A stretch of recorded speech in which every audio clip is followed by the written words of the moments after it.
میرے حضور علیہ الصلوۃ والسلام کے پاس ایک صحابی آیا، کہنے لگا یا رسول اللہ میں مال جمع کرتا ہوں اور میرا باپ جو ہے مجھ سے پوچھے بغیر میرا مال خرچ کر لیتا ہے، آپ میرے باپ کو کہیں کم از کم وہ مجھ سے پوچھ تو لے، بڑی محنت سے میں مال جمع کرتا ہوں اور میرا باپ جو ہے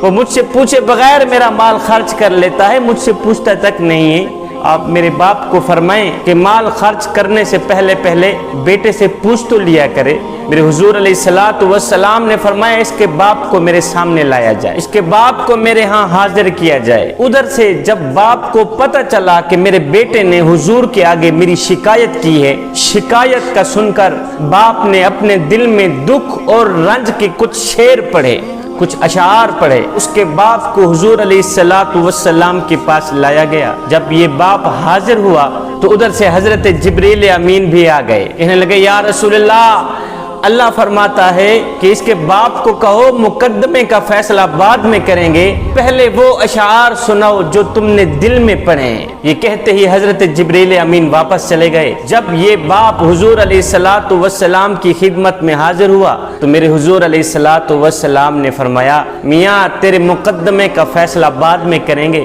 پہلے وہ اشعار جو تو نے دل میں پڑھے ہیں وہ پہلے سنا، بعد میں تیرے مقدمے کا فیصلہ کیا جائے گا۔ ہے اب یہ شعر اتنے دردناک تھے، ان اشعار میں اتنا درد بھرا ہوا تھا، اتنا دکھ بھرا ہوا تھا۔ جب یہ شعر ختم ہوئے تو میرے حضور علیہ الصلوۃ والسلام کی آنکھیں چھم چھم برس رہی تھیں،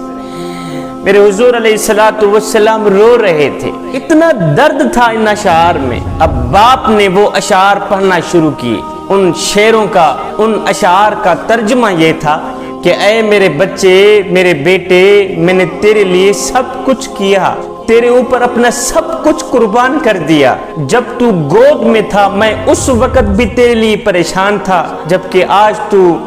جوان ہے میں آج بھی تیرے لیے پریشان ہوں۔ تو سوتا تھا ہم تیرے لیے جاگتے تھے، تو روتا تھا ہم تیرے لیے روتے تھے۔ بیٹے میں سارا دن تیرے لیے خاک چھانتا تھا، میں سارا دن کڑکتی دھوپ میں تیرے لیے روزی کماتا تھا، دن رات ایک کر کے نہ دن کو سوتا تھا نہ رات کو سوتا تھا، دن رات ایک کر کے میں تیرے لیے روٹی کا انتظام کیا کرتا تھا کہ مجھے ملے نہ ملے لیکن میرے بچے کو روٹی مل جائے، میرے بیٹے کے چہرے پر مسکراہٹ ہی نظر آئے، چاہے میرے آنسوؤں کے سمندر اکٹھے کیوں نہ ہو جائیں۔ بیٹے جب تو کبھی بیمار ہوتا تو ہم ساری رات تیرے لیے تڑپتے رہتے، تیرے ایک پہلو بدلنے پر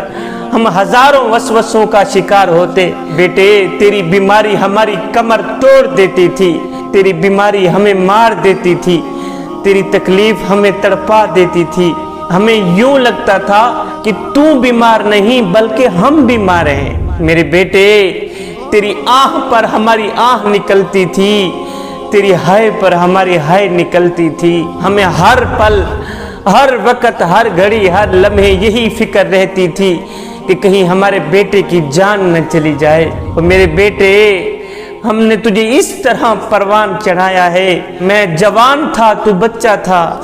میں اپنی رگوں سے خون نکالتا رہا، تیری رگوں میں ڈالتا رہا، اپنے بدن سے طاقت نکالتا رہا، قوت نکالتا رہا، تیرے بدن میں ڈالتا رہا،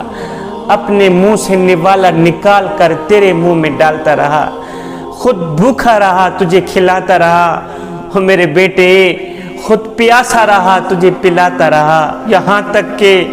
میں خود بڑھاپے کا شکار ہو گیا اور تجھ میں جوانی رنگ بھر آئی، تو آہستہ آہستہ جوان ہوتا گیا اور مجھ سے بڑھاپا جوانی چھینتا گیا۔ پھر جب میں اس سطح پر آیا کہ اب مجھے تیرے سہارے کی ضرورت پڑی، میں سوچتا تھا کہ جیسے میں نے تجھے پالا ہے ایسے تو بھی مجھے پالے گا، جس طرح میں نے تیرے ناز اٹھائے ہیں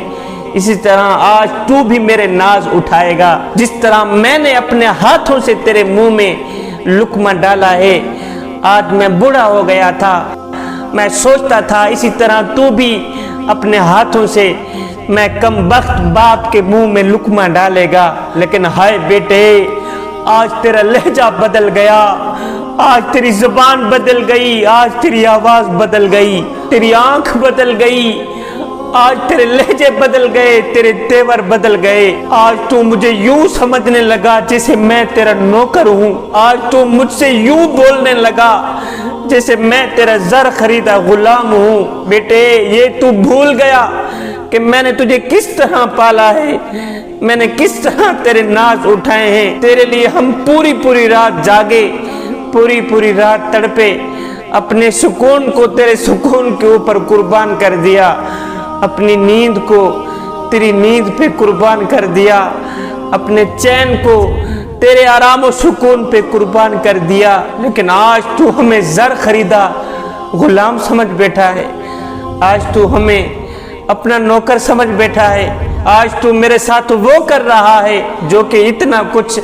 آقا اپنے نوکر کے ساتھ بھی نہیں کرتا، اتنا کچھ مالک اپنے غلام کے ساتھ بھی نہیں کرتا، تو میرے ساتھ اتنی بدسلوکی کر رہا ہے۔ بیٹے اگر تو مجھے بیٹا بن کر نہیں دکھا سکا، مجھے باپ کا مقام نہیں دے سکا، تو کم از کم پڑوسی جتنا مقام تو دے دے، کم از کم ایک ہمسائے جتنا مقام تو دے دے۔ پڑوسی بھی پڑوسی کا حال چال پوچھ لیتا ہے، پڑوسی بھی پڑوسی کے درد سن لیتا ہے، دکھڑے سن لیتا ہے۔ میرے بیٹے کیا میں اتنا گر گیا ہوں کہ آج تو مجھے پڑوسی جتنا بھی نہیں سمجھتا؟ باپ یہ دکھڑے سنا رہا تھا، میرے حضور علیہ السلام کی آنکھیں چھم چھم برس رہی تھی، میرے حضور علیہ السلام رو رہے تھے، ساتھ میں یہ دردناک کہانی سننے والے صحابی بھی رو رہے تھے۔ میرے حضور علیہ السلام نے روتے ہوئے اس صحابی کو فرمایا، نوجوان اٹھ جا میری مجلس سے، اٹھ جا میری مجلس سے، جا تو بھی تیرے باپ کا ہے، تیرا مال بھی تیرے باپ کا ہے، تو بھی تیرے باپ کا ہے، سن تیرا مال بھی تیرے باپ کا ہے، تیرا باپ جہاں چاہے تیرا مال استعمال کر سکتا ہے، جہاں چاہے خرچ کر سکتا ہے۔ باپ کے دردناک اشعار نے لوگوں کا جگرہ پھاڑ دیا، کلیجہ پھاڑ دیا۔ جوانو میاں تم دوستوں کو تو اچھی طرح ملتے ہو، لیکن باپ کو دیکھ کر اپنا منہ کیوں پھیر لیتے ہو؟ باپ کو دیکھ کر اپنی راہیں کیوں بدل دیتے ہو؟ اس لیے کہ کہیں باپ کچھ مانگ نہ لے۔ سنو جوانو، پوری کائنات تمہیں گرانا چاہتی ہے، ساری کائنات تمہیں گرانا چاہتی ہے، لیکن آج بھی جو تمہیں سب سے اونچا دیکھنا چاہتا ہے وہ کوئی اور نہیں ہے، وہ تمہارا باپ ہے۔ اللہ ہو، جو سب سے اونچے مقام پہ دیکھنا چاہتا ہے تمہیں، وہ تمہارا بڑا باپ ہے، جسے تم دیکھنا بھی گوارا نہیں کرتے۔ ایک دن میرے حضور علیہ السلام مسجد میں آئے، میرے حضور علیہ السلام کی آنکھیں چھم چھم برس رہی تھی، میرے حضور علیہ السلام روتے ہوئے آئے۔ صحابہ نے دیکھا کہ آج تو حضور کچھ زیادہ ہی رو رہے ہیں، آج تو حضور کی آنکھیں کچھ زیادہ ہی برس رہی ہیں۔ صحابہ نے پوچھا، حضور قربان جائیں آپ کے نام پر، آپ کی شان پر، آپ کے مقام پر، خیر تو ہے آج کس بات نے آپ کو اتنا رلا دیا ہے، اور کس بات نے آپ کو اتنا تڑپا دیا ہے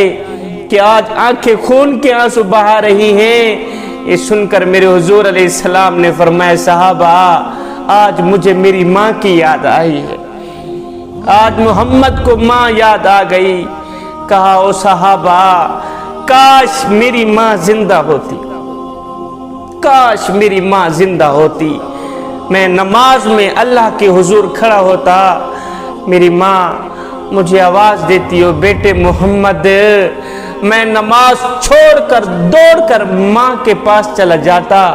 اور دنیا والوں کو بتاتا کہ ماں کی عظمت کیا ہوتی ہے۔ جوانوں، میرے حضور علیہ السلام سے پوچھا گیا، حضور اگر دنیا میں دیکھنا ہو کہ کون سا شخص جنتی ہے کون سا شخص جہنمی ہے تو کیسے پہچان کی جائے گی؟ میرے حضور علیہ السلام نے فرمایا، دیکھ لینا، جس شخص کے اوپر اس کے والدین راضی ہیں تو سمجھ لینا وہ جنتی ہے، اور جس شخص کے اوپر اس کے والدین ناراض ہیں تو سمجھ لینا وہ شخص جہنمی ہی جہنمی ہے۔ جوانوں، آج وقت ہے، ماں باپ زندہ ہیں، خدا کے لیے بوڑھے والدین کی خدمت کر لو، خدا کے لیے بوڑھے والدین کی خدمت کر کے جنت حاصل کر لو، اور دنیا میں بیٹھ کے جنت حاصل کر لو۔ اپنے والدین کے آگے اونچی آواز میں بات مت کیا کرو، جس دن یہ خاموش ہو گئے اس دن تم ان کی آواز سننے کو ترسو گے۔